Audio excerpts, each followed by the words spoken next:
طيب ناس كتيرة قوي كانت بتسأل على ازاي الواحد يعمل فلوس او التجارة عامة، البيع والشراء بيتم ازاي.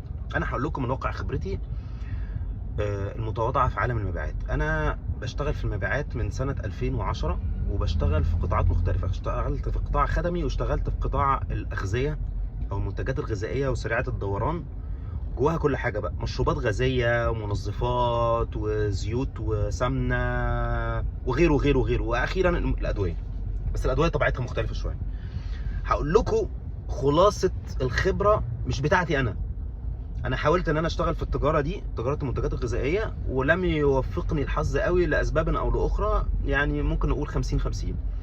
ولكن انا هقول لكم خلاصه اللي انا شفته في السوق، او الامثله الناجحه كانت نجحت ليه. اول حاجه، القاعده الذهبيه اللي الواحد ما فهمهاش غير متاخر شويه، اللي هي ايه؟ اللي هي المكسب دايما في الشراء مش في البيع. اسال اي تاجر شاطر هيقول لك الكلام ده. هيقول لك انا مكسبي ساعه ما بشتري مش ساعه ما ببيع. ليه؟ في الظروف الطبيعيه، مش في الظروف الاستثنائيه زي اللي كانت موجوده عندنا اخر 3 سنين، اللي هي الاوضاع المستقره اللي هي موجوده في كل بلاد العالم واللي كانت موجوده في مصر بدون مؤثرات استثنائيه. انت النهارده لما بتكسب بتبقى لما بتشتري الحاجه باقل من قيمتها. بمعنى، خلينا ناخد مثال، مثلا عربيات. النهارده عربيه مثلا مرسيدس ثمنها مثلا مليون جنيه، وسعر السوق بتاعها بيتراوح ما بين 900 لمليون و200. هتكسب فيها امتى؟ هتكسب فيها لما تشتريها ب 800 900. اي حاجه اقل من المليون انت كسبانها. ليه؟ عشان هي كده كده سعر الماركت فاليو بتاعها او السعر العادل بتاعها في السوق من مليون لمليون و200.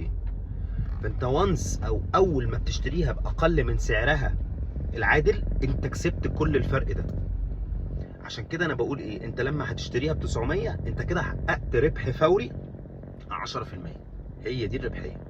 بعد كده دي اضافيه او مكسب اضافي.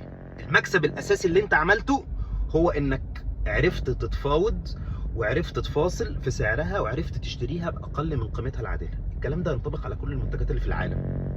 طبعا الكوموديتيز او الحاجات اللي هي زي الذهب والفضه والبن والسكر والحاجات دي زي ما بيقولوا بيبقى سعرها عالمي، سعر بورصه. فانت مش هتعرف تفاصل فيها. انت ممكن تفاصل في منتج منتهي او مش منتهي، اللي هو فينيش برودكت، يعني اللي هو منتج خلصان، وممكن بقى تفاصل فيه لاي سبب اخر بقى، حاله صلاحيه، اسباب كتيره قوي او مؤثرات كتيره قوي ممكن تاثر على سعر الحاجه. ولكن القاعده الذهبيه بتقول ان المكسب دايما بيبقى في الشراء مش في البيع. طيب خلينا ناخد مثل بقى على العقارات، عشان احنا بنتكلم على العقارات كتير. العقار النهارده متقيم باكتر من قيمته الفعليه مثلا ب 10 15%، والناس المطورين والناس اللي بيشتغلوا في القطاع ده بيقولوا ماشي صح، ممكن يكون الكلام ده صح، بس على المدى الطويل العقار هيزيد. طيب هل انا اراهن النهارده على رهان مستقبلي محدش يعرفه، او رؤيه مستقبليه ان العقار ده ممكن يزيد 20 30% في المستقبل، وهو النهارده انا شاريه باكتر من قيمته العادله؟ لا. ليه؟ انا مش ضامن بكره ايه اللي ممكن يحصل. ممكن تحصل ظروف تخلي قيمه العقار ينزل لمستواه الطبيعي، فبالتالي ده بيحتم عليا ان انا لما اجي اشتري النهارده لازم اشتري بسعر مناسب ليا وما بقاش دافع فلوس اكتر من القيمه العادله. القاعده عندنا هي القيمه العادله.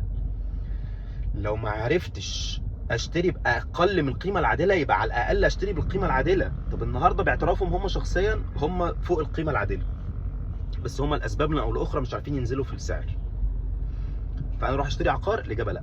فبالتالي لازم استنى لغايه ما العقار ينزل شويه عشان اعرف اشتريه واعرف افاصل بالكاش اللي معايا اصطاد فرصه كويسه. وهنا الفرص الكويسه انا هقول هتبقى فين؟ عند الناس اللي هتبقى مضطره ان هي ترجع العقارات بتاعتها. في النهارده جروبات على الفيسبوك وجروبات على التليجرام وعلى الواتساب وغيره وغيره وغيره، ناس مزنوقه للاسف، ظروفها دخلت تضارب وما عرفتش تكمل، او ما كانتش متخيله ان هي هتقعد المده دي كلها من غير ما تتخلص من العقار ده، كانت متخيله انها هتكسب فيه سريعا. الناس دي ممكن تكون اشترت باسعار من 23 او 22 وكسبت. مش لازم بقى تكسب المكسب كله، ساعتها انت تخش بقى الصياد الشاطر او التاجر الشاطر، ساعتها هيخش يفاصل بال 30 و40%. اهم حاجه تكون انت عارف السعر اللي هو اشترى بيه وسعر السوق النهارده، وتنزل عن سعر السوق النهارده من 10 ل 15% على الاقل. طبعا هتختلف من منطقه للتانيه، بس يعني انا بتكلم في المطلق قاعده عامه. طيب احنا كده ادينا مثال على العربيات وادينا مثال عن العقارات. قبل ما انسى بس موضوع العربيات يا جماعه، القاعده الذهبيه بتاعتها بتقول ايه؟ ان القيمه الدفتريه بتاعت العربيه، او بيحصل حاجه اسمها ديبريشيشن للعربيه او اي منتج استهلاكي في العالم بما فيه العربيه منتج استهلاكي، بيحصل من 15 ل 20% من قيمته كل سنه، عشان بعد 5 سنين بيبقى قيمته الدفتريه صفر. وده حتى الشركات ماليا بتتعامل مع السيارات على هذا الاساس، والمعدات وغيره وغيره وغيره وغيره. فبالتالي اعمل حسابك ان انت قيمه العربيه دي بعد اول سنه هتقل من 15 ل 20%. ده في الظروف العاديه. تاني انا بتكلم في الظروف العاديه، مش بتكلم في الظروف الاستثنائيه اللي حصلت في مصر. اللي حصل في مصر اخر 2 3 ده كان ده حاجه غير يعني استثنائيه، حاجه غير طبيعيه. فانا بالتاني بتكلم على الظروف الطبيعيه. الظروف الطبيعيه قيمه العربيه بتقل من 15 ل 20%. فانت عايز تكسب في العربيه وعايز ما تخسرش فيها، يبقى على الاقل لما تشتريها اعمل حسابك ان انت هتبيعها في خلال سنه، ولازم تكون شاريها باقل حاجه 10 15% ديسكاونت عن سعرها الطبيعي. ده لو انت عايز تركبها لمده سنه وبعد كده تبيعها من غير ما تخسر فيها. لو انت عايز تكسب فيها هتبيعها على طول، ما تستناش بقى السنه لما يحصل الديبريشن او النزول في سعرها. فده بالنسبه للعربيات وبالنسبه للعقارات. بالنسبه بقى للذهب، الذهب النهارده عالميا وصل لاعلى رقم وصل له في التاريخ، $3600، وده بشكل اساسي بسبب هبوط قيمه الدولار عالميا مقابل كل حاجه ثانيه. طيب بافتراض النهارده ان الدولار ابتدى يشد عوده وعافيته تاني، ايه اللي هيحصل في الذهب؟ الذهب ينزل تاني. توقعاتي، المؤشرات ما بتقولش ان الذهب هينزل. ليه؟ متوقع ان الفايده تقل، والفايده لما هتقل المفروض الدولار هيتوفر باسعار اقل. ولكن بعض المحللين بيقولوا ان ده اوريدي مسمع في سعر الذهب. ايه اللي مسمع في سعر الذهب؟ نزول الفايده في امريكا من البنك الفيدرالي اوريدي مسمع او داخل في تسعير النهارده الذهب. فبالتالي لما يتم فعليا نزول الفايده الذهب مش هيتحرك، وارد جدا ان هو ينزل. فدول وجهتين النظر.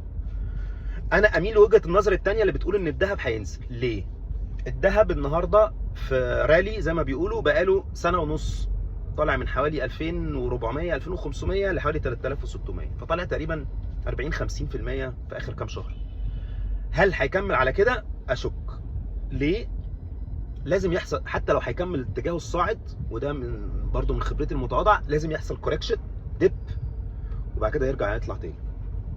مستثمر طويل الاجل مش هيفرق معاه الكلام ده، لو هو اصلا شاري بالرخيص فهو كده كده كسبان. انا نصيحتي للي عايز يخش يشتري النهارده، لا ما تشتريش النهارده. اللي عايز النهارده يدخر في الذهب يستنى شويه لغايه ما يحصل كوركشن. الكوركشن ده ممكن ينزل ل 300 3200، ممكن يكسر الثلاثه، ولكن ده احتمال بعيد شويه. انا توقعاتي ان هو ينزل حوالين الثلاثه، من 3600 ل 3.